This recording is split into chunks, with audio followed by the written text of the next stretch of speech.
আসসালামু আলাইকুম দর্শক, একটি ছাদের ইলেকট্রিক পাইপ বিছানো শেষ হলো।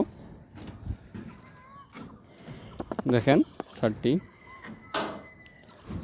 4 রুম বিশিষ্ট, একটি ড্রয়িং, একটি ডাইনিং, বাথরুম, কিচেন সহ বেলকনি আছে।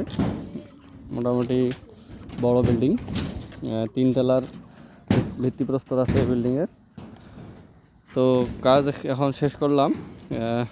সেজার বাবু এখানে টাই কাটতেছে, যে কেবল টাইগুলো ইউজ করা হয়েছে সেগুলো কেটে কেটে দিচ্ছে। মাথাগুলো দেখেন, মাথাগুলো উপরের দিকে উলম্ব বরাবর আছে। সেগুলো যদি ওই রকমের রাখি তো ঢালাইয়ের উপরে চলে যাবে, যা ঢালাইকে দুর্বল করে দিতে পারে। সেজন্য এই কেবল টাইগুলো কাটা হচ্ছে।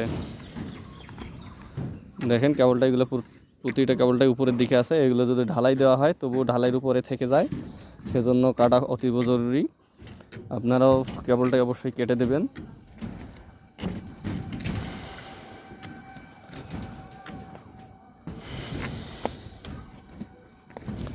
এইটা মূলত ডাইনিং। ডাইনিং স্পেসে আসলে কিছু ফাংশন একটু বাড়তি হয়, যা যেখান থেকে দিক দিয়ে প্রত্যেকটা রুমের মেইন লাইন সহ বিভিন্ন লাইন এখান দিয়ে আসে। এবং ডাইনিংয়ে বেশিরভাগ SDB box, sub distribution box লাগানো হয়, সেজন্য একটু ফাংশন ডাইনিংয়ে হয় টুকটাক। আর আমাদের মেইন এমডিবি বক্স তো সিঁড়ির নিচে হয়। দেখেন এমডিবি বক্স সিঁড়ির নিচে হবে।